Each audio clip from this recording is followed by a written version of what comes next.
Allah menginginkan sekalipun waktunya terbatas, tapi dengan kasih dan sayangnya diinginkan oleh Allah setiap hambanya yang beriman itu punya peluang yang tinggi untuk mendapatkan rahmat Allah di akhirat berupa surga.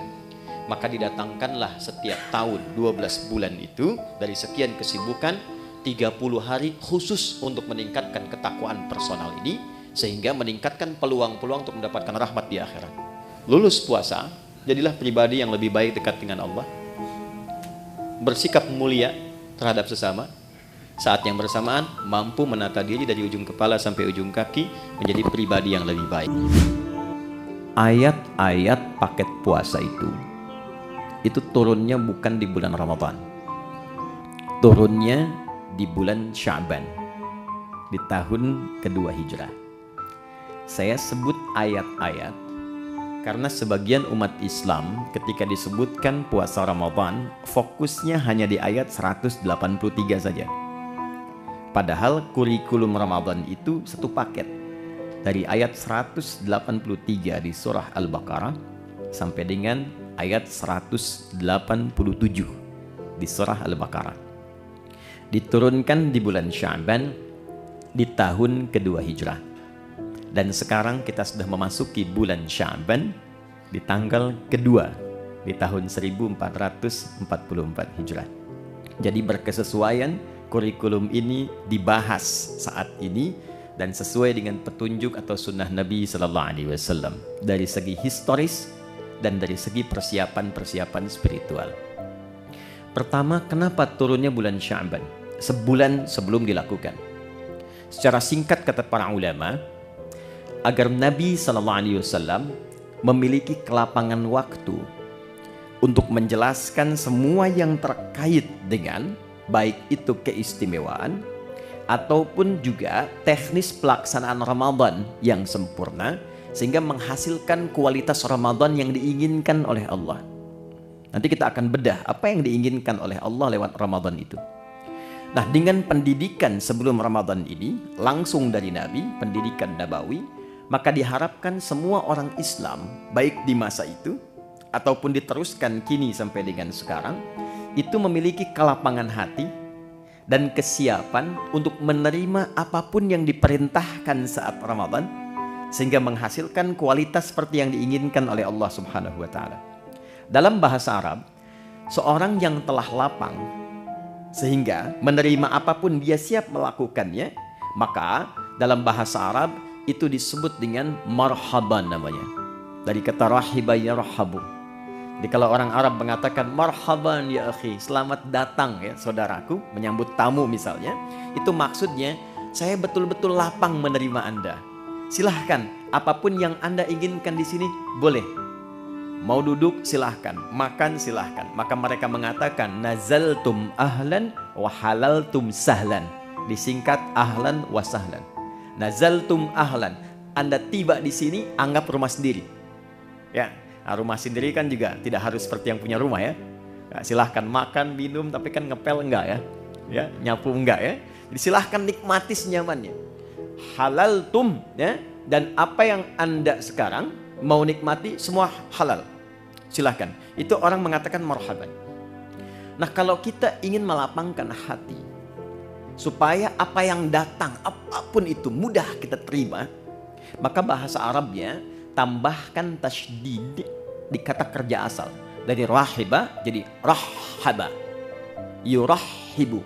Sifatnya disebut dengan tarhib. Maka dari sini kenapa muncul istilah tarhib Ramadan? Tarhib itu asalnya usaha untuk melapangkan hati seluas-luasnya sehingga siap menerima dan menyambut apapun yang akan dihadapi kemudian. Jika tarhib ini dilekatkan dengan Ramadan, maka memberikan kesan upaya untuk melapangkan keadaan hati dan jiwa, sehingga ketika Ramadan datang sebagai tamu istimewa itu, apapun yang diperintahkan siap untuk dilakukan. Itu gambarannya. Nah, sekarang apa materi tarhib Nabi Sallallahu Alaihi Wasallam yang pernah beliau sampaikan kepada sahabatnya yang menjadi kurikulum untuk diwariskan, sehingga dengan warisan ini setidaknya mendekati kualitas para sahabat-sahabat ataupun tabi'in di era itu yang bisa kita capai di masa-masa yang berbeda. Yang pertama saya cepat. Di sini ada ibu ya. Jadi saya sapanya Bapak Ibu kan. Bapak Ibu hadirin sekalian. Yang pertama, penting diketahui bahwa goal dari Ramadan itu ada 3. Jadi seseorang disebut berhasil melewati pendidikan Ramadan bila setidaknya dia bisa mendapatkan 3 goal yang diharapkan yang langsung Allah tuangkan dalam Al-Quran. Yang pertama, ada yang dinamakan dengan peningkatan ketakwaan personal. Itu yang ada di Al-Baqarah di ayat 183. Jadi Ramadan desainnya dihadirkan oleh Allah ibadah selama sebulan. Nanti harapan pertamanya ditujukan supaya membentuk karakteristik setiap muslim itu yang memiliki ketakwaan personal yang tinggi. Dalilnya Quran surah kedua ayat 183. Ya ayyuhalladzina amanu kutiba alaikumussyam kama kutiba alal ladzina min qablikum la'allakum tattaqun. Nah, ketika menunjuk tattaqun itu menggunakan kata kerja kedua. Nanti saya bedah. Ya. Jadi supaya kalian kan ke kita. Jadi Allah mengkhitab kita secara personal. Aku siapkan puasa ini ya, dan dipanggilnya nanti untuk semua tanpa kecuali. Nanti saya detilkan. Tujuan dasar pokoknya supaya membentuk karakteristik ketakwaan personal bagi setiap individu muslim. 1. 2, saya cepat. Ramadan juga disiapkan oleh Allah untuk membentuk ketakwaan sosial. Jadi bukan sekedar secara pribadinya menjadi lebih baik, tapi ternyata kebaikan personal ini baru punya nilai optimal dalam pandangan Quran jika auranya sudah mampu ditebarkan ke lingkungannya. Karena itu puasa nggak biasa nanti desainnya. Ya, nanti akan melatih kita saat yang bersamaan untuk berinteraksi secara sosial dan mengoptimalkan semua karakter sosial kita. Sehingga goalnya akan terlihat bukan hanya dengan Allah yang punya hubungan baik. Jadi kalau dengan Allahnya baik, dengan manusianya tidak baik, belum sempurna Ramadannya. Dan yang ketiga, membentuk karakteristik manusia yang bersyukur kepada Allah Subhanahu wa taala. Ketakwaan personal, ketakwaan sosialnya ada di ayat 187 dan karakter syukurnya ada di ayat 185. Itu saja akan kita bedah di kesempatan kali ini. Saya akan coba optimalkan di 45 menit ke depan. 15 menitnya kalau ada sekiranya yang Anda ingin sampaikan untuk kita diskusikan, kita bisa optimalkan di sisa waktu itu. Saya bisa menulis ya. Baik, kita mulai sebentar. Bismillahirrahmanirrahim. Pelan-pelan. Jadi yang pertama, kita mulai dari segi ketakwaan personal. Ya. Takwa secara personal. Dalilnya Quran surah kedua ayat 183. Pelan-pelan. Ya ayyuhalladzina amanu kutiba alaikumus syiyam kama kutiba alal ladzina min qablikum la'allakum tattaqun. Apa yang dimaksud dengan ketakwaan personal? Ini dulu. Bapak Ibu, teman-teman sekalian, bila terdapat kata takwa di dalam Al-Qur'an, itu setidaknya disebutkan derivasinya sebanyak 240 kali. Nah, desainnya terbagi pada 3 bagian. Nanti ada yang membimbing bagian jasmani kita, ada yang kedua membimbing akal atau intelektualitas kita, dan yang ketiga ada membimbing rohani kita, jiwa spiritual kita. Nah, hal yang terkait dengan bimbingan rohani ini yang membawakan atau memberikan bekal kepada kita untuk pulang kepada Allah saat meninggalkan dunia, itu yang diistilahkan oleh ulama dengan ketakwaan personal. Jadi babnya khusus, kalau mau dirincikan secara singkatnya adalah bab tentang aspek ritual. Bahasa lainnya ibadah. Nah, sekarang dasar berpikirnya bagaimana? Kita itu kan tinggal bukan hanya di dunia kan? Baik ya? Setelah dunia kita meninggal, makanya disebut meninggal dunia. Ya, perginya kemana? Baik, berbahagianya di dalam Islam, bersyukurnya sebagai muslim, konsep kehidupan yang dijelaskan itu jelas sekali, gak ada ambigunya. Ya, Anda bisa komparasikan untuk menambah wawasan kita misalnya. Di Islam itu dari bangun tidur sampai tidur dijelaskan. Dari bimbingannya, doanya, caranya. Meninggal dunia sampai ke bab kematian dijelaskan. Mau wafat tuh silahkan, cara yang tenang seperti ini. Setelah meninggal diinfokan. Anda kalau meninggal dunia, tempat transitnya, makanya disebut barzakh. Barzakh tuh waiting room, tempat pemisah. Namanya kubur, ada ayatnya, ada hadisnya, ada detailnya. Setelah itu kemana? Dari dunia ke akhirat. Tempatnya cuma dua, imma di surga atau neraka.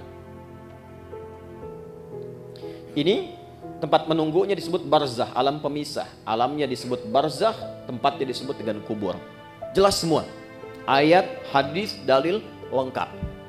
Nah sekarang pertanyaannya, kalau kita di dunia saja berkehidupan butuh bekal, Anda nggak mungkin datang ke kantor ini tanpa bekal. Dan di sini pun bekerja mencari bekal kan? Dan kita kadang-kadang tugas, apalagi di EP kan? Tugas misalnya, keluar, eksplorasi.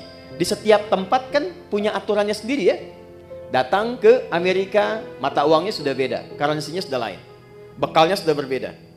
Nah sekarang kalau kita meninggalkan dunia, bekalnya apa? Sedangkan yang kita kumpulkan di dunia itu nggak akan dibawa, ke barzah aja nggak dibawa. Ya, ada di antara kita yang dikubur bawa handphonenya. Kalau saya kangen nanti miss call aja, kan nggak bisa kan? Ya pakaian aja kan ganti kan? Ganti loh. Teman-teman masih pakai seragam tuh, ya kan? Seragamnya saat ke alam kubur kan beda kan? Ya kan? Nggak ada kantongnya loh Pak. Boleh dicek nanti tuh, ya. Kainnya cuma 2, perempuan tambah 1, kerudungan, ya kan? Maka yang belum berkerudung dipikir-pikir dulu ya, supaya malaikat nggak aneh nanti nanya, kamu masuk kubur kok pakai kerudung? Di dunianya enggak ya. Ini untuk latihan saja ya, pertanyaan.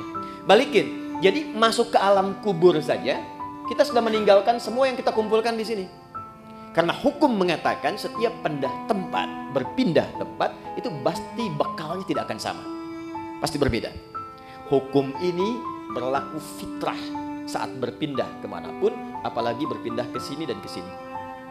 Maka pertanyaannya, bekal apa yang kita bawa saat berpindah dari dunia? Nah, inilah yang kita siapkan sejak berada di dunia, supaya saat pindah ke sini sudah siap. Maka Allah kemudian menurunkan kepada kita usaha-usaha personal selain yang kita kerjakan dalam kesibukan dunia untuk menyiapkan bekal akhirat. Bekal inilah yang disebut dengan ibadah. Aspeknya masuk pada aspek ritual dan spiritnya masuk pada ketakwaan personal. Inilah sebabnya kenapa Allah meminta kita sholat, meminta kita baca Al-Quran, meminta kita haji, minta kita umrah. Ya, ada kaitan langsung dengan aspek-aspek keduniaan, tapi sesungguhnya tujuan utamanya adalah penyiapan bekal menuju kehidupan setelah dunia sini. Ya. Setiap kita menunaikan sholat, maka perbuatan sholat, baca Quran, puasa dan yang lain sebagainya itu untuk mendukung menjadi bekal kehidupan akhirat, maka oleh Quran dinamakan dengan hasanah namanya. Ya, hasanah. Contoh, sholat itu di Quran disebut hasanah. Quran surah ke-11, Hud ayat 114. Aqimis sholata tarafain nahar wa zulafan minal lail innal hasanati yudhibnas sayyiat. Sholat yang kita kerjakan sehari 5 waktu itu 17 rakaat plus dengan tambahan sunnah yang lain, itu oleh Quran disebut hasanah. Nah, setiap kita mengerjakan perbuatan hasanah, maka konsep dasarnya akan melahirkan bekal, diberi nilai bekal untuk pulang ke akhirat. Ya, berapa bekalnya? Setiap hasanah itu 10 poin. Ada di Quran surah ke-6 ayat 160. Ya, ini jangan dianggap biasa ya. Nanti kita lihat nih. Nanti taunya saat akan meninggal. Jadi akan meninggal semua hasanah dikonfirmasi. Makanya ada orang yang ketika akan meninggal kan senyum, tenang. Panggilannya panggilan ketenangan, hasil ibadah. Contoh, dalam sholat kan kita tadi ada tumakninah ya. Ya, sholat, rukuk tumakninah, sujud tumakninah. Itu tumakninah itu kalau terus dikerjakan memberikan sifat kepada jiwa. Sifatnya disebut mutmainnah. Nanti jiwa mutmainnah ini akan dipanggil saat akan meninggal, dikonfirmasi dengan pahala hasanahnya. Makanya ketika dipanggil Quran surah 89 ayat 27 sampai dengan 30, ya ayyatuhan nafsul mutmainnah irji'i ila rabbiki radiyatan mardiyah. Kenapa ada yang tenang, senyum? Karena ditampakkan. Ya. Dulu ada seorang kakek itu yang sangat soleh, ahli masjid. Hari Kamis itu, ya, beliau selalu merawat masjid. Hari Kamis ba'da asar sedang puasa, itu masya Allah, itu cuma di belakang sandaran, kemudian merem-melek begini, meninggal. Dalam keadaan yang sangat nyaman gitu. Ahli masjid wafatnya di masjid, cuma merem-melek meninggal. Itu hati-hati belakang ya, yang merem-melek tuh ya. Oke. Balik sini. Man jaa bil hasanati falahu asyru amthaliha. Siapa yang mengerjakan satu perbuatan hasanah, dia dapat 10 poinnya, 10 kebaikan. Nah, 10 ini itu detailnya disebut dengan ajrun, lahum ajrun ghairu mamnun. Ajrun itu bahasa kita yang disebut dengan pahala namanya. Ini yang kita kumpulkan hasilnya berupa apa? Pahala. Ajrun. Jadi yang ikut tuh ininya, hasanahnya. Dan 1, 2, ngitungnya bukan 1, 2, 3, 4, bukan begitu. Cara menghitungnya contoh di hadis Muslim, Anda baru masuk ke sini nih, tempat ibadah, mau sholat misalnya, itu baru datang sudah mendapatkan 25. Jarak 1 ke 2-nya 500 tahun. 2 ke 3-nya 500 tahun. Demikian seterusnya. Baca Quran setiap hurufnya itu 10 kebaikan. Ya. Nah, problemnya apa? Apa kaitan dengan pembahasan kita? Maaf sekali dengan bahasa ini, setiap kita itu kan meyakini bahwa kita akan pulang, akan meninggal. Ya kan? Gak ada satu pun, apalagi kita yang beriman, yang tidak meyakini bahwa satu saat kita akan meninggal. Ini kan sementara. Anda sesibuk apapun berada di sini, pasti hakul yakin bila tiba waktunya pasti pulang kan? Pasti meninggal kan? Tapi pertanyaannya, di antara sekian orang yang yakin akan meninggal ini, sudahkah dia menyiapkan bekal yang cukup untuk pulangnya? Coba perhatikan. Untuk yang sementara saja yang kita tinggali saat ini, betapa luar biasa seriusnya. Kerjanya berangkat gelap, melewati banyak kemacetan, pulangnya gelap lagi. Ya kan? Serius kita kerjakan, tata kelolanya, aturannya dan sebagainya. Untuk mengumpulkan apa? Untuk mengumpulkan kenyamanan-kenyamanan dunia yang sifatnya sementara. Bila tiba waktunya, rumah yang sudah dikumpulkan jadi mewah itu, kendaraan yang luar biasa, pakaian yang bagus-bagus, pada akhirnya ketika pulang, kan nggak bisa dibawa ke sini pun. Mau pindahan rumah cuma 2 kali 1. Sementara yang ada sekarang sudah dikumpulkan begitu besar. Karena memang bekalnya berbeda. Jadi konsep Quran itu, ingat, konsepnya itu sangat luar biasa. Hei, kamu mesti sukses dunia, akhirat pun bahagia juga. Makanya hasanah itu oleh Allah dibagi 2. Ada konsepsi dunia, ada akhirat. Ya, Quran surah kedua Al-Baqarah ayat 201. Wa minhum may yaqulu rabbana atina fid dunya hasanah wa fil akhirati hasanah. Jadi keseimbangan dalam Islam itu Allah nggak menginginkan kejar akhirat, dunia lupakan, tidak. Karena mencari akhirat itu tempatnya di dunia. Tapi jangan sampai juga terjadi, maaf, dunianya luar biasa, akhiratnya nestapa.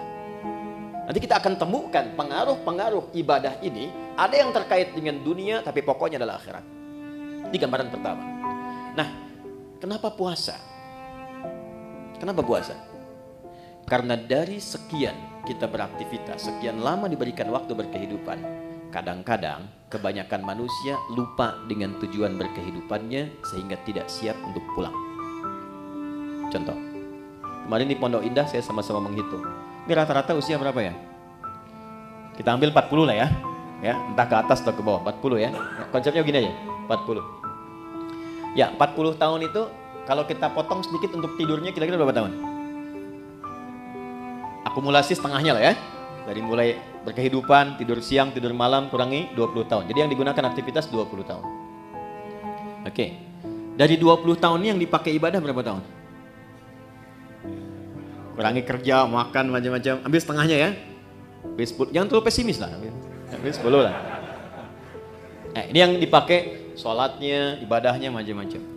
Dari yang 10 tahun ini, yang ibadah, yang ikhlas berapa tahun? Kan konsep diterimanya kalau ikhlas kan? Wa ma umiru illa liya'budullaha mukhlishina lahuddin. Ambil 5 tahun lah ya. Jadi usia 40 tahun itu amalan potensial yang dibawa untuk pulang 5 tahun. Potensial. Ya kan? Dan ingat, energi potensial kan ada kaitan dengan H juga kan, MGH kan, M dikali G kali H kan, ya kan? Bukan cuma gravitasi dunia, tapi harus ada keseimbangan akhirat kan? Halo, betul ya? Baru jadi kinetik kalau ada itu, baru kan setengah M dikalikan V kuadrat kan? Tambah kedua jadi mekanik kan? Baik, kita balik ke sini. Dari 5 tahun yang ikhlas nih, maksiatnya berapa tahun? Udah kebayang ya sekarang ya? Dan harapannya kan ke sini surga Firdaus kan? Bersama Nabi kan? Bekalnya mana? Itulah yang menjadikan sifat Rahman dan Rahimnya Allah diaktualisasikan kepada kita dalam wujud Ramadan itu. Allah menginginkan sekalipun waktunya terbatas, tapi dengan kasih dan sayangnya diinginkan oleh Allah setiap hambanya yang beriman itu punya peluang yang tinggi untuk mendapatkan rahmat Allah di akhirat berupa surga. Maka didatangkanlah setiap tahun 12 bulan itu dari sekian kesibukan 30 hari khusus untuk meningkatkan ketakwaan personal ini, sehingga meningkatkan peluang-peluang untuk mendapatkan rahmat di akhirat. Kenapa wujudnya puasa? Karena puasa adalah desain satu-satunya yang menjadikan setiap manusia mudah meningkatkan amal soleh. Satu, Anda kalau tidak sedang puasa, jangankan sholat sunnah, maaf, sholat fardu pun kadang terlambat dan kesannya biasa. Nanti lihat saat puasa, jangankan sholat fardu, ketinggalan sunnah gelisah. Lihat awal pertama Ramadan nanti, ya, para ibu bahkan sudah maaf sekali, ya, sudah mulai memesan tempat, membuk tempat-tempat saf pertama dengan sajadah itu. Dan itu bukan ngejar sholat fardu, ngejar tarawih. Dan tarawih sunnah kan, ya kan? Anda keluar dari sini, ada yang minta belum tentu diberi. Tapi saat puasa, yang tak kelihatan mata itu ditanya. Berapa fakirnya, berapa miskinnya, berapa yatimnya, kumpulkan. Jadi puasa itu dahsyatnya, apalagi Ramadan, bisa membuat seseorang itu mengakumulasikan semua potensi ibadah yang bisa dilakukan. Orang yang gak pernah ke masjid, itu Ramadan bisa saf pertama. Tapi saya tidak katakan setiap yang saf pertama gak pernah ke masjid ya. Tapi bisa datang itu luar biasa. Ya, Quran yang gak pernah jarang ngaji itu bisa tadarus. Itulah dahsyatnya Ramadan. Satu. Yang kedua, ketika seseorang sudah mulai mendapati Ramadan, apalagi dia serius dia bekerjakan itu, maka potensi-potensi maksiat yang mengikis kebaikan-kebaikan itu bisa dijaga, bahkan ditekan dan dihilangkan saat Ramadan. Seorang yang pemarah sekalipun, itu bisa libur marahnya, Pak. Ada pemarah jam 5:30 dicaci maki. 30 menit lagi buka, jam 6 buka, 5:30 caci maki. Dia nggak balas, dia diam aja. Istrinya heran, dia tanya, kok nggak balas Pak? Ntar habis maghrib. Bisa tahan. Ya, karena konsepnya demikian. Minimal dia takut batal puasanya, dia melatih dirinya dari sejak awal. Korupsi bisa libur tuh, ya. Sogok menyogok bisa libur, takut batal. Ya, itu konsep dasar pertama. Kenapa dimunculkan puasa? Karena panggilannya ketakwaan personal, di bagian pertama. Jadi secara singkat begini, di balik kesibukan dunia yang kita kerjakan, sekali-kali Allah minta kita sadar, ingat kamu akan pulang.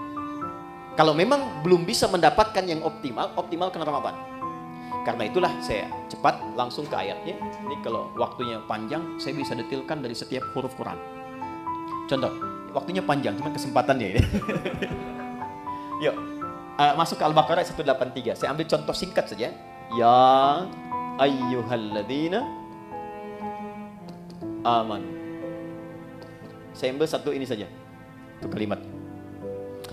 Ya disebutkan 361 kali dalam Al-Quran. Itu menunjuk panggilan. Bisa panggilan dekat, menengah, dan jauh. Nidaul qarib, mutawassit, wal ba'id. Huruf panggilan di gramatikal bahasa Arab itu ada 14. Tapi yang di Quran digunakan hanya ya. Pemanggil dekat, menengah, dan jauh. Ayyuha disebutkan 150 kali dalam Al-Quran. Ayyunya berfungsi menguatkan pesan, haknya mengingatkan. Alladzina disebutkan sebanyak 1080 kali dalam Al-Quran. Panggilan mencakup semua tanpa kecuali. Laki-laki, perempuan, besar, kecil, dan semua status keduniaannya. Perhatikan baik-baik betapa satu huruf ini kesannya luar biasa. Khusus untuk Ramadan. Panggilannya dibuka dengan ya ayyuhalladzina amanu, seakan-akan Allah ingin memberikan pesan yang kuat. Hei semua hambaku, laki-laki, perempuan, besar, kecil yang merasa beriman. Terlepas dari tingkat keimanan kalian beda-beda. Ada yang imannya kuat sehingga merasa dekat dengan Allah. Konfirmasi iman kuat itu begini. Kita kalau ingin ukur iman kita kuat atau lemah, ya, nanti ukurannya di Quran surah ke-8. Ayat yang kedua contohnya. Innamal mu'minuna alladzina idza dzukirallahu wajilat qulubuhum. Insan beriman yang sejati itu ukurannya kalau dipanggil disebutkan nama Allah, itu ada getaran di hatinya, mengonfirmasi. Karena itu diperdengarkan nama Allah setiap hari 5 kali, setiap pergantian waktu di telinga kita. Telinga itu bahasa Arabnya udhun, jamaknya disebut adzan. Maka diperdengarkan dalam adzan lafaz Allah, Allahu Akbar, Allahu Akbar. Nah, teman-teman merasakan nggak waktu ada panggilan itu di hati itu ada getaran kan? Allahu Akbar, Allahu Akbar, ada getaran kan? Nah, itu konfirmasi iman. Kalau kemudian itu direspon dan sadar saat dipanggil, misal subuh 4.35 dipanggil, Anda masih tidur, Allahu Akbar, Allahu Akbar, Anda langsung bangun, ya Allah sudah adzan, wudu, siap-siap sholat. Nah, ini menunjukkan iman Anda standar. Masih charter tuh. Standar. Ya, Anda jam kerja jam 7 di sini, masuk jam 7, standar kan? Ya kan? Tapi yang hebat tuh begini, dipanggil 4.35, jam setengah 4 dia sudah bangun. Ada yang begitu. Ya, itu isyarat misal di Quran surah ke-4 ayat 103. Innas salata kanat 'alal mu'minina kitaban mauquta. Insan beriman tuh tahu waktu salat karena tahu dia siap-siap sebelum dipanggil. Itu yang hebat. Nah, maka orang-orang yang standar itu yang menengah jaraknya. Ya, hei yang menengah, yang kalau dipanggil baru datang. Ya, atau yang merasa imannya kuat. Sebelum dipanggil sudah siap-siap. Ada yang lemah, dipanggil 4.35, dia baru bangun 5.34. Pun belum ingat sholat. Ya. Tapi dahsyatnya dalam Ramadan, di hari pertama dipanggil, Allah tidak melihat semua tingkat keimanan itu. Allah panggil semua dengan satu huruf yang sama. Seakan-akan mengatakan begini, aku tidak peduli betapa tingkat iman kalian. Maka di detik ini aku panggil semua tanpa kecuali. Yang lemah aku kuatkan, yang menengah aku dekatkan, yang dekat pun aku tambahkan kekuatan kembali. Itulah yang menjadikan semua kita tanpa peduli karakteristik imannya, parameter tingkat rendah dan tingginya. Coba lihat, bukti ayat ini. Di awal Ramadan semua semangat. Lihat nanti, hari pertama Ramadan. Ya, kita insya Allah tanggal berapa nanti? Tanggal 1 Ramadan, ya, 1 Ramadan. Yang kemungkinan Masehinya nanti saya sampaikan belakangan saja, ya, belakangan saja. Tapi insya Allah sama 1 Ramadan. Pas 1 Ramadan, malam tarawih, itu semua akan kumpul di masjid. Terlihat, nggak peduli apakah dia jarang ke masjid, apakah dia jarang berjamaah, itu bisa kumpul semua. Tapi problemnya adalah Allah turunkan rahmat itu hanya di awal untuk memberikan sebuah bekal dasar. Nah, apakah kita mampu menjaga itu atau tidak sampai akhir itu kembali kepada manusia masing-masing. Itulah sebabnya butuh tarhib. Kalau nggak disampaikan dari tarhib, itu bisa terjadi kemajuan. Anda awal sampai 10 sak, hari kedua maju 9, 3, 8, ya, terus sampai dekat mudik kosong kan, ya. Dan itu selalu diingatkan sebelum Ramadan, tapi kejadian terus gitu. Coba lihat nanti. Ya, karena apa? Motivasinya berbeda. Motivasinya berbeda. Nah, ini poinnya. Jadi di awal Ramadan, ya sudah diingatkan dalam ayat yang pertama turun, Allah berikan perangkat kemudahan bagi setiap personal untuk mendekat kepada Allah. Supaya terjadi peningkatan ketakwaan. Dahsyatnya apa? Ini motivasi pertamanya. 1. Saya langsung kembali ke hadis di Al-Bukhari. Perhatikan baik-baik. Man shama Ramadhana imanan wa ihtisaban ghufira lahu ma taqaddama min dhanbi. Masuk malamnya, hadis yang sama, beda diksinya. Man qama Ramadhana imanan wa ihtisaban ghufira lahu ma taqaddama min dhanbi. Karena pertama kali masuk Ramadan kita ibadah malam, salat, disebut dengan qiyam, pekerjaannya disebut dengan qama. Perhatikan anugerah besarnya saat Ramadan. Dari alladzina dipersonifikasi jadi man. Kalau man itu sudah ke personalnya. Kalau alladzina masih umum. Siapapun dari yang banyak ini, malamnya memulai dengan menyiapkan diri untuk menunaikan tarawih. Man qama Ramadhana, khusus Ramadan, bukan yang lain. Imanan karena panggilan imannya merespon seruan Allah. Di Allah panggil, ya ayyuhalladzina amanu, Anda datang dengan iman itu. Jadi bukan karena orang lain tarawih Anda ikut. Bukan karena imamnya bagus saya ke situ gitu. Bukan. Karena kesadaran bahwa selama ini saya sibuk, jarang nyari akhirat. Selama ini orang sudah menghafal Quran, saya baca aja belum punya waktu. Selama ini orang tahajud, saya masih kejar kerja lagi. Dapat meninggal, bekal belum siap. Maka ketika diberikan Ramadan, saya sadar ini peluang saya. Maka dia datang dengan imannya. Begitu datang dengan imannya, dia mengoreksi dirinya. Dia sadar, ya Allah, selama ini saya sibuk, Engkau berikan aku kesempatan sekarang untuk mendekat kepadamu. Lalu dia bacakan kalimat yang Nabi ajarkan kepada Sayyidah Aisyah, Ummul Mukminin. Allahumma innaka afuwwun karim, tuhibbul afwa fa'fu anni. Ya Allah, Engkau mencintai orang-orang yang mendekat kepadamu. Engkau maha mulia yang memaafkan. Selama ini hamba sibuk, hamba banyak berbuat maksiat. Malam ini hamba menegadah kepadamu untuk memohon ampunanmu. Itu yang disebut ihtisaban. Begitu keluar kalimat itu, memohon ampun kepada Allah, maka ghufira lahu ma taqaddama min dzambi. Sambil ingat dia dosa-dosa yang pernah dia kerjakan, semua kesalahan yang pernah dilakukan gugur. Ini dahsyatnya Ramadan. Gugur.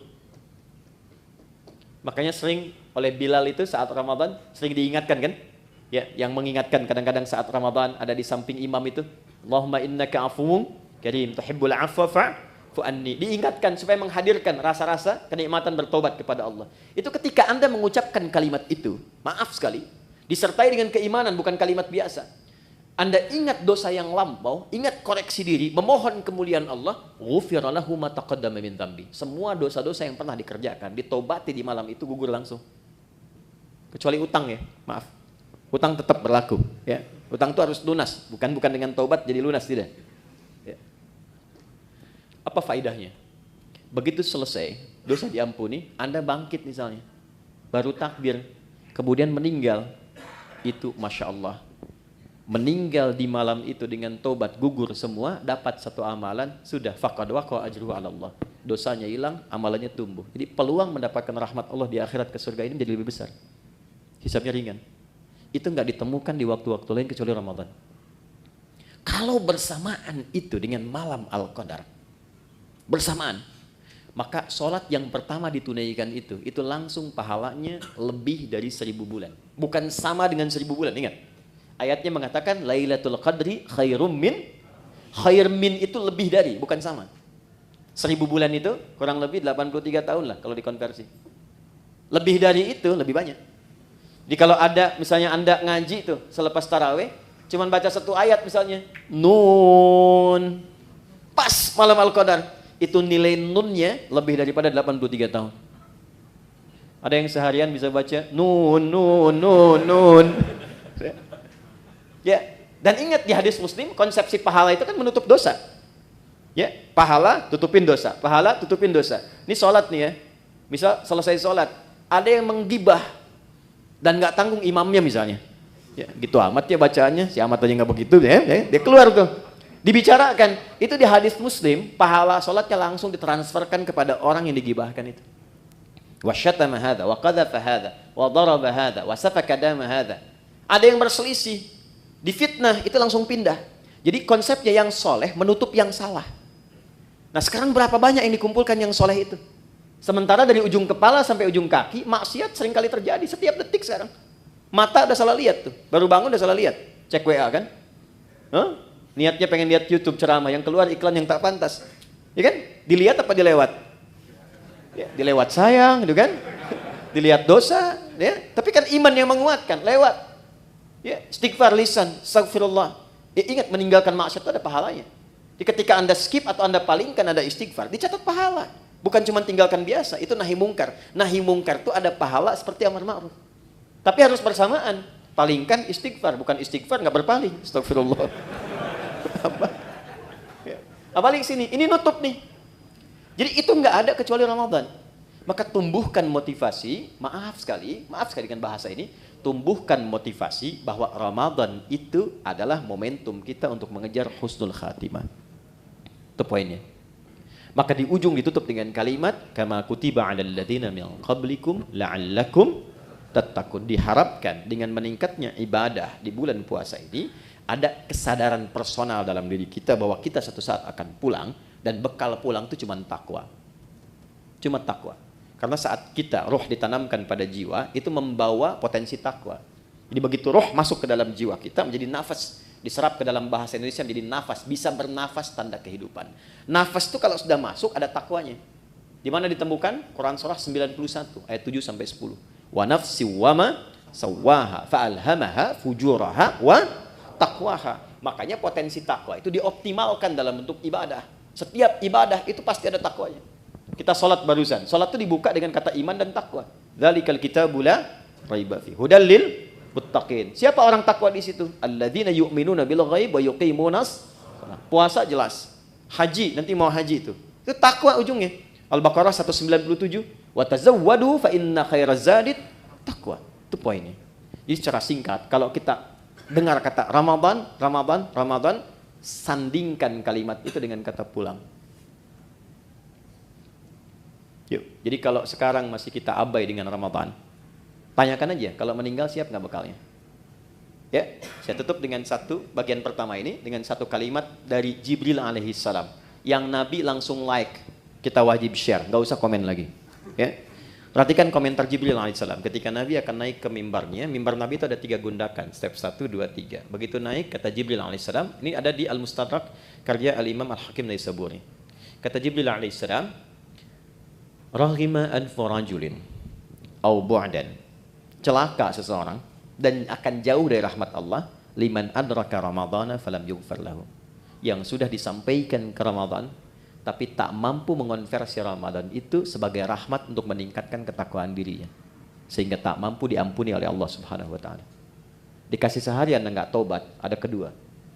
Hari kedua Anda nggak tobat, ada ketiga. Tapi 30 hari dikasih nggak tobat-tobat, berapa lama lagi yang waktu yang dibutuhkan oleh Anda untuk mendapatkan rahmat Allah Subhanahu wa taala? Itu poin 1.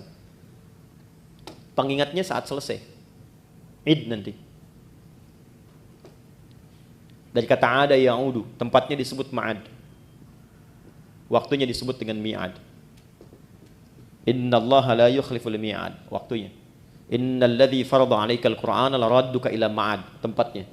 Id itu sifatnya. Kenapa di ujung Ramadan disebut dengan Idul Fitr?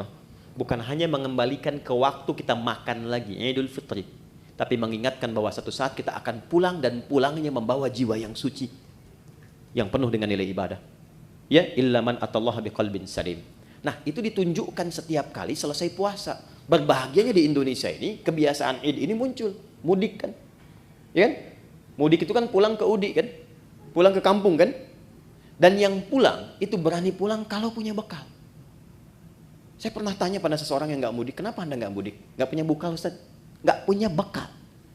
Tapi yang punya bekal, itu semangat pulangnya luar biasa. 3-4 hari sebelum pulang, udah siap-siap. Dan dia telepon ke tempat yang akan pulang.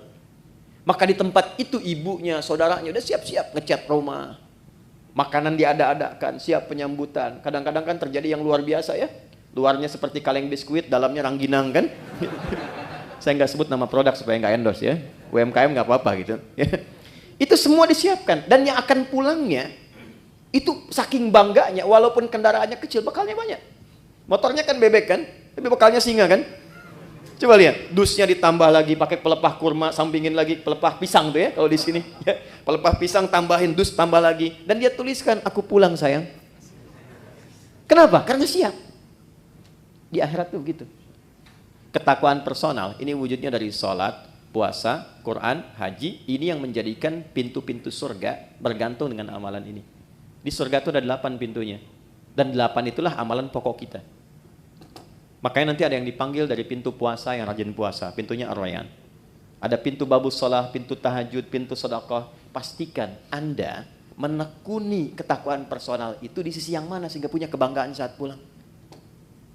Kalau belum sempat baca Quran, saya kasih kabarnya dari sekarang. Saya keliling-keliling Indonesia. Sekarang di setiap tempat tuh berburu Quran. Dari mulai anak-anak kecil yang 3 tahun, 4 tahun, 5 tahun, bahkan yang kata orang gak bisa melihat, matanya buta. Saya selalu katakan Allah tutup peluang matanya untuk melihat maksiat. Itu mereka pun sudah mulai menghafal Quran. Dan banyak di antara mereka juga punya kesibukan. Ada yang tempat ber-AC, nyaman, tenang, enak.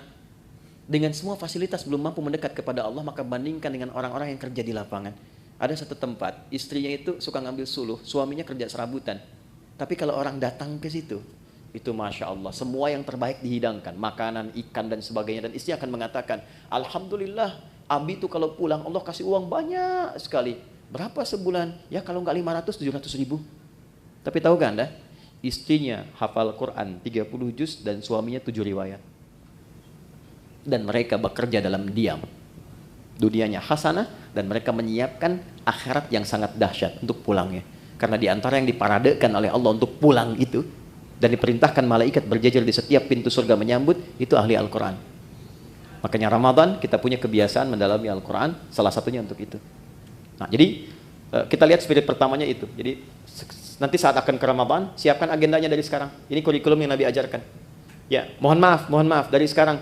Rencana mau berapa juz khatam nanti? Mau berapa juz hafal? Jangan tanggung, 30 juz pasang target hafal Quran. Maksud saya begini, kalau target 30 nyangkutnya kan jelas 28, 27, kan 3 juz ya. Kalau cuma 1 juz kan targetnya, nanti nyangkutnya kan nggak jelas tuh ke bawahnya. Dari sekarang siapkan. 1, sedekahnya ya, kemudian sholatnya, sholat sunnahnya dari sekarang bikin. Menunya keluarkan semua. Nanti checklist, minimal salah satu pernah dilakukan. Ya, checklist 1, 2, 3, selesai Ramadan, demi Allah saya katakan, rasakan pasca Ramadan, apakah ada perubahan, peningkatan ketakwaan personal ini setelah selesai menunaikan puasanya. Nanti cirinya pada bagian ketiga. Saya cepat, saya punya 5 menit lagi. 2, ada jenis kedua disebut dengan ketakwaan sosial. Ayatnya ke 187, lihat ujungnya. La'allahum yattaqun, dari taqiyah.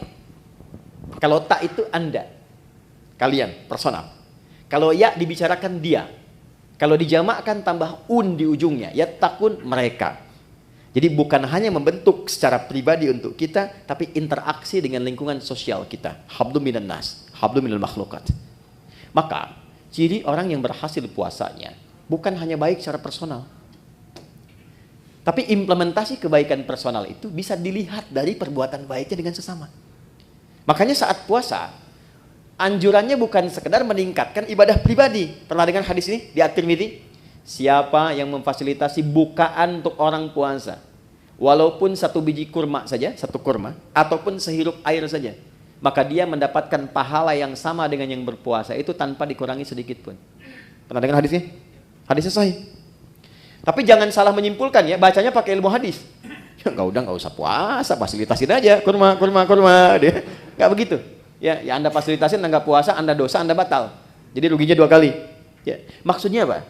Saking tingginya ibadah sosial itu Nabi menginformasikan dengan tingginya tingkat apresiasi yang Allah berikan.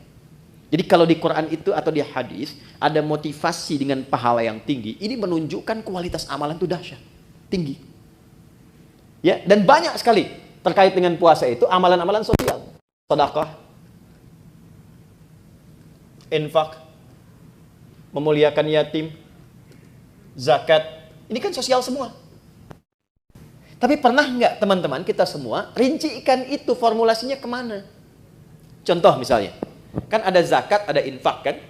Baik, zakat itu untuk siapa? Infak untuk siapa? Ternyata skema infak itu dia ada 2 tuh, ada infak wajib, ada infak sunnah. Yang wajib itu untuk keluarga, disebut dengan nafkah namanya.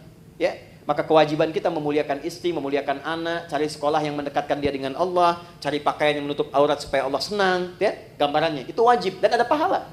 Kalau antum kerja sekarang berangkat ke sini, diniatkan untuk nafkah karena menaati perintah Allah, Quran surah 4 ayat 34, ya kan? Itu setiap langkahnya ada pahalanya teman-teman.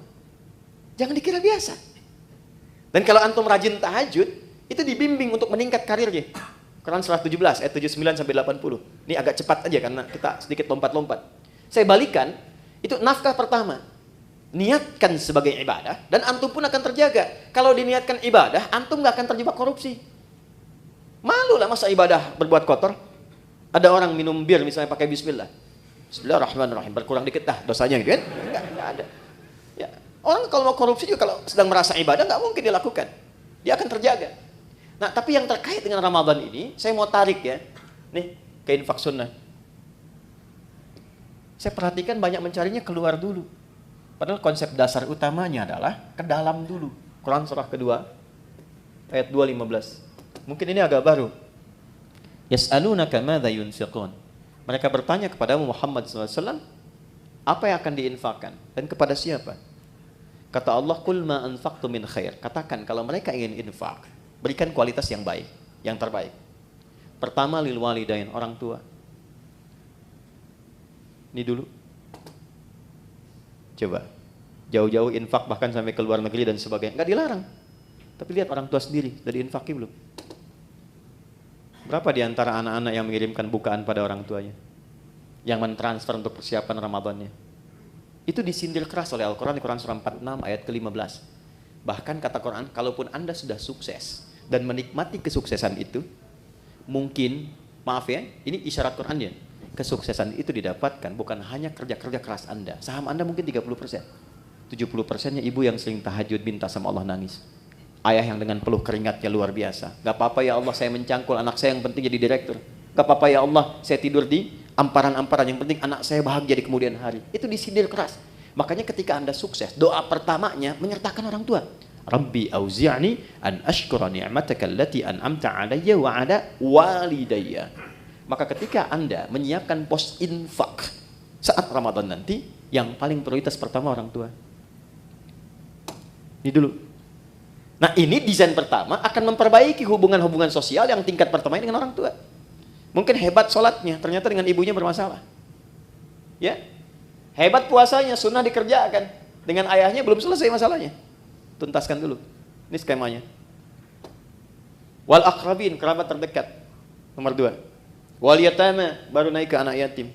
Wal masakin, baru orang miskin. Wabnis sabil, orang-orang yang kesulitan. Setelah itu, baru nanti yang umum, yang fi sabilillah. Banyak sekali cabangnya, bisa kita kumpulkan. Nah, singkatnya adalah, mumpung sekarang kita masih di bulan Sya'ban, dari sekarang disiapkan, nabung dari sekarang. Berapa anggaran infaknya nih untuk skema sosial untuk Ramadan? Setiap hari keluarkan misalnya 1, 2, 3, support A, support B, support C. Karena yakin Ramadan itu dengan sendirinya pasti akan meningkat. Pasti disiapkan oleh Allah. Pandai-pandai melihat berapa yang Allah siapkan untuk kita. Kalau sudah cukup di dalam rumah, Anda dapat gaji misalnya 20 juta. Kebutuhan di rumah 10 juta, tabungan 5 juta untuk ke depan, untuk anak-anak. Berarti 5 juta itu peluang ibadah Anda lewat harta. Optimalkan. Tinggal diatur nanti bagaimana penyalurannya saat Ramadan. Dan yang paling dahsyat, ada nanti skema yang ketiga, yang terakhir, sedekah. Yang sifatnya lebih luas lagi. Bukan hanya muslim, tapi sampai non-muslim. Sampai non-muslim. Anda bekerja kan di sini nggak semuanya muslim tuh. Pasti ada non-muslimnya. Nah, tebarkan aura Ramadan kepada teman-teman juga. Ya. Jadi begitu datang nanti bulan Ramadan, bisa dibikin skemanya untuk sedekah itu lebih luas sifatnya. Mungkin di antara anak mereka ada yang kesulitan, bisa diberikan bantuan SPP-nya. Gitu kan? Ada di antara mereka yang tertarik dengan Islam, berikan kemudian pendalaman dengan buku-buku keislaman. Biayanya boleh dari skema ini. Bahkan nanti bisa dari zakat yang mu'allafati qulubuhum. Ya, Anda mau buka berbagi, makanan kan banyak tuh. Kata Nabi berbagi, sampingnya mungkin tetangga non-muslim, ajak. Anda mau buka bersama barang-barang nih ya, jangan yang muslim saja. Mungkin ada non-muslim tertarik, ajak. Ya, ketika dia bertanya, ya, kok saya boleh ikutan? Sampaikan. Islam atau Quran yang mengajarkan saya untuk berbagi. Ya, nanti hari kedua dia tanya lagi, hari ini Quran ngajarin lagi berbagi kan? Nah, ini poinnya. Yang terakhir, yang ketiga, ya kita akhiri. Jika semua ini sudah bisa kita lakukan, maka semua latihan ini akan merubah kepribadian kita dan membentuk karakteristik yang baru pasca Ramadan. Gambarannya begini, maaf sekali, kalau teman-teman biasa makan pakai ayam, pakai kerupuk, ya, ini Ustaz Mubarak waktu pesantren tuh capruk, kecap kerupuk, ya. Saya satu pesantren dengan beliau, kecap kerupuk, ya. Nah, setelah 30 hari, hari ke-31 ayamnya dikasih, kerupuknya nggak dikasih. Kira-kira komentar pertama apa? Mana kerupuknya? Karena sudah terbiasa kan? Baik. Ramadan kan kita dilatih. Kebiasaan sholat, biasa baca Quran, biasa berbagi, biasa mendekat, biasa evaluasi. Masa 30 hari melakukan itu nggak merubah karakter? Pasti akan ada perubahan. Ya, Hal pertama yang didapatkan pasca itu, yang pertama ketenangan. Itu dulu. Jadi Allah itu kalau ingin merubah seorang hamba jadi lebih baik, hatinya ditenangkan dulu. Karena tenang ini kunci sejalannya. Hidup tenang, di rumah tangga kan tenang ya. Samara itu kan sakinah dulu, sakinah kan tenang ya. Di kaya pun kalau nggak tenang nggak enak. Coba pilih mana? Kaya tapi gelisah atau miskin tapi tenang? Nggak ada pilihan ketiga, jangan maksa. Saya tahu kaya dan tenang ya. Kaya tapi gelisah atau miskin tapi tenang. Jadi Allah itu kalau ingin merubah seorang hamba menjadi lebih baik, itu diberikan ketenangan dulu. Setelah tenang nanti baru diinstal. Dia pengen apa? Apakah ilmu, apakah harta atau kedudukan? Baru diarahkan. Anda kalau sholat, yang didapatkan kan bukan solusi dulu kan? Sebelum tanha anil fahsya'i wal munkar, ketenangan dulu. Makanya kalau orang itu kalau sudah sholat, sholatnya bagus, hatinya lebih tenang. Baca Quran juga begitu. Ya, jadi kalau Anda sedang gelisah, ibu-ibu itu jangan bikin status. Gak menyelesaikan persoalan. Ya, ini mendung di sekitaran bikin status. Mendung ya, yang gak menghentikan mendung kok. Ya. Kalau sedang gelisah, ambil wudhu, ngadap kiblat, ambil mushaf, baca Quran. Tenang hati. Walaupun solusi belum datang. Nah, Ramadan pun begitu. Ketika Allah ingin tanamkan hidayah pada seorang hamba, yang diberikan pertama ketenangan. Lebih tenang pribadinya. Kedua, lebih nikmat dalam beribadah. Lebih berkualitas. Merasakan peningkatan kualitas dalam ibadah. Jadi ada kecenderungan ingin nambah, ada mulai rindu dengan tarawih, padahal mau berakhir. Ya kan? Maka saat itulah kemudian tanda awal dari Allah bahwa hidayah telah ditanamkan dalam diri kita. Ketika ditanamkan pada diri itu, maka wujud yang terakhir yang Allah inginkan, walitukabbirullaha ala ma hadakum wa la'allakum tashkurun. Membentuk pribadi yang lebih bersyukur. Apa itu syukur? Secara singkat, syukur adalah mampu mengonversi semua nikmat yang Allah berikan pada setiap tempat yang Allah kehendaki. Maaf, lisan ini fungsinya untuk bicara. Tapi Allah menginginkan bukan sekedar bicara, bicara yang baik-baik. Itulah syukur. Syukur dengan mata melihat yang baik-baik. Syukur dengan tangan menulis menggerakkan yang baik-baik. Maka orang yang lulus puasanya, puasa itu akan merubah kepribadian dirinya menjadi lebih baik sebagai syukur kepada Allah Subhanahu wa taala setelah menyelesaikan pelatihan selama 1 bulan itu. Karena dia mendapatkan syukur itu, maka dia coba mengekspresikannya dengan bertakbir. Itulah sebabnya hari pertama di bulan Syawal kita bertakbir, Allahu Akbar, Allahu Akbar, Allahu Akbar. Takbir itu ada 2 jenisnya. Ya, ada takbir perjuangan, ada takbir sebagai syukur. Nanti ada yang menambahkan ulama dengan takbir ibadah seperti dalam sholat. Takbir perjuangan itu saat berjuang, Allahu Akbar, Allahu Akbar, Allahu Akbar. Bung Tomo teriak Allahu Akbar, yang lain Allahu Akbar. Sampai di undang-undang kita nama Allah masuk. Atas berkat rahmat Allah yang Maha Kuasa. Sebagai wujud perjuangan kita. Ada takbir dari syukur. Sebagai wujud Allah telah memberikan hidayah kepada kita. Itu boleh bertakbir. Ya, Anda misalnya puasa. Kalau saya dapat sesuatu, saya pengen puasa. Begitu dapat, diberikan Anda puasa. Anda bertakbir misalnya, Allahu Akbar, itu sunnah. Boleh untuk dilakukan. Nah, jadi secara singkat, lulus puasa, jadilah pribadi yang lebih baik dekat dengan Allah. Bersikap mulia terhadap sesama. Saat yang bersamaan, mampu menata diri dari ujung kepala sampai ujung kaki, menjadi pribadi yang lebih baik. Itulah esensi Ramadan yang Allah perintahkan lewat Rasulullah untuk berlatih selama kita menunaikannya.